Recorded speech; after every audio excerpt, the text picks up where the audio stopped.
d'où est venue cette idée de proposer ce genre d'exposition, et particulièrement à Alexandre de la Salle? Ce qui m'a séduit, c'est il y a maintenant plus de 30 ans, lorsque j'ai vu les premières expositions organisées par Alexandre de la Salle dans sa galerie Place Godot, à Vence. Et là, je dois dire que j'ai eu des éblouissements. C'était pour moi un véritable livre d'histoire de l'art. J'ai vu les premières expositions sur l'école de Nice, et je crois que si je n'avais pas visité ces expositions et rencontré Alex, je ne serais certainement pas dans le milieu artistique en ce moment, ou à m'occuper d'histoire d'art contemporain. Et lui a tracé ma voie, comme d'autres aussi, mais c'est chez lui que, physiquement et matériellement, j'ai rencontré des artistes, côtoyé, et surtout vu des expositions inoubliables. J'avais rencontré l'art brut aussi à Vence, avec Jean-François Ozindin, mais je ne savais pas que c'était l'art brut. J'ai vu un personnage qui, dans la brasserie de la Régence, peignait avec des allumettes sur le bord d'une table. Je me suis approché de lui, et j'ai vu des choses, des images que je n'avais jamais vues ailleurs. Et je lui ai dit, monsieur, pourquoi vous peignez avec des allumettes? Mais il me dit, mais je n'ai pas d'argent pour acheter des pinceaux. Qu'est-ce que vous peignez? Des muses, des muses. Et puis j'étais tellement touché, je lui dis, mais qu'est-ce que je peux faire pour vous? Il me dit, la meilleure chose, c'est de m'acheter une œuvre. J'ai dit, ça coûte combien? Il m'a dit 5 francs. Et voilà, c'était mon premier achat que j'ai conservé. Et c'était une œuvre de Jean-François Ozindin. C'est vraiment en parcourant les expositions où là, j'ai découvert ma propre vie, mon propre territoire, et je me suis dit, tôt ou tard, mon métier, ce sera de m'occuper d'histoire, de peinture, de galerie, de musée, et je dois dire que c'est, encore une fois, grâce à la galerie de la Salle. Alors là, il n'y avait strictement rien. La Fondation Marc n'existait pas. À Nice, il n'y avait que des galeries, bon, à part Matarasso qui nous montrait des catalogues des livres.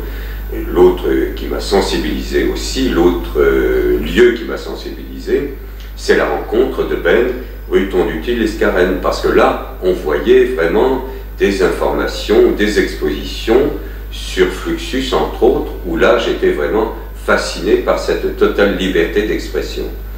Voilà les deux lieux qui me semblaient les plus représentatifs. Beaucoup plus tard est arrivé Ferrero dans son studio au port de Nice, mais les deux grandes rencontres, c'est de la Salle et Ben. Après, j'ai rencontré des artistes. Aloco m'a montré un petit peu son travail, mais la véritable émotion visuelle, c'est chez Alexandre de la Salle. C'est pour ça que, plus de 30 ans après, je suis très fier et très heureux de l'accueillir dans un lieu institutionnel pour lui rendre cet hommage qu'il méritait. Parce que voir fermer une galerie en plein essor comme ça, j'étais un peu dépité, je ne suis pas le seul. Et lui rendre les belles images qu'il m'a données il y a 35 ans, je suis très heureux de les montrer maintenant dans ce merveilleux château de Carrosse. Moi, je suis forcément à chaque fois très touché par cette espèce de brassage du temps passé que fait Frédéric. Il le fait bien.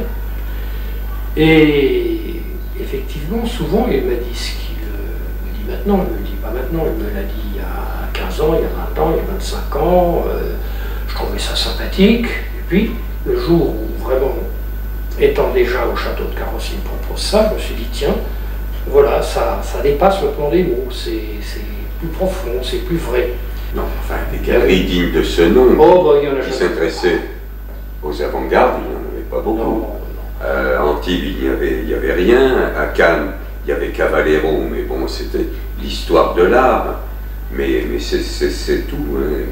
Mais pour montrer ce qu'on appelle maintenant la jeune création, bon, à part toi, je te dis... il y avait un genre très différent, dans le genre un peu peinture hallucinée, etc. Il y a Alphonse Chave, qui a eu un parcours tout à fait atypique. Bien sûr, Chave, c'est important aussi. Pour moi, c'était important. On pouvait voir les choses. Voilà. Et ce qui est curieux, c'était cristallisé, non pas à Nice, mais c'était à Vence. Chave, de la Salle, voilà ce qu'il y avait. Et c'était pas à Nice. Nice faisait une peinture pour touristes. Les musées n'avaient pas l'intérêt ni l'importance actuelle. Il n'y avait pas de musée d'art contemporain. Les seuls lieux, c'était la Galerie des Ponchettes, qui était quand même un phare lumineux et qui annonçait la création d'un musée d'art contemporain. Matarazzo a été aussi très très important, mais étant donné qu'il était libraire, les expositions étaient limitées chez lui dans son espace du 2 rue Longchamp. Nous sommes une curieuse région parce que le mouvement principal qu'a enfanté les Alpes-Maritimes s'appelle l'école de Nice. Et au fond, ce que vous venez de décrire, et avec quoi je suis d'accord, c'est que c'est dans cet arrière-pays merveilleux que les choses se sont passées. Donc, à Vence, on fait un arc-en-ciel entre Vence, années 60, Galerie de la Salle, Chave, et puis le château de Carrosse. Donc, ce sont deux pôles qui ne sont pas centrés dans la grande ville. Quand on pense que Malaval aussi était à la campagne, où il faisait éclater des vers à soie, etc. Donc ça, c'est très poétique. Et Frédéric, toi, tu as eu à cœur de renouer, parce que tu as eu un poste justement dans la grande ville qui était Nice, d'une manière institutionnelle, avec Claude Fournet, qui a été un très grand... directeur de musée. Directeur de musée. Tout ça, c'était au plus haut niveau de l'institution. Mais Alex et toi, au fond, vous êtes vraiment dans la poésie de cette région.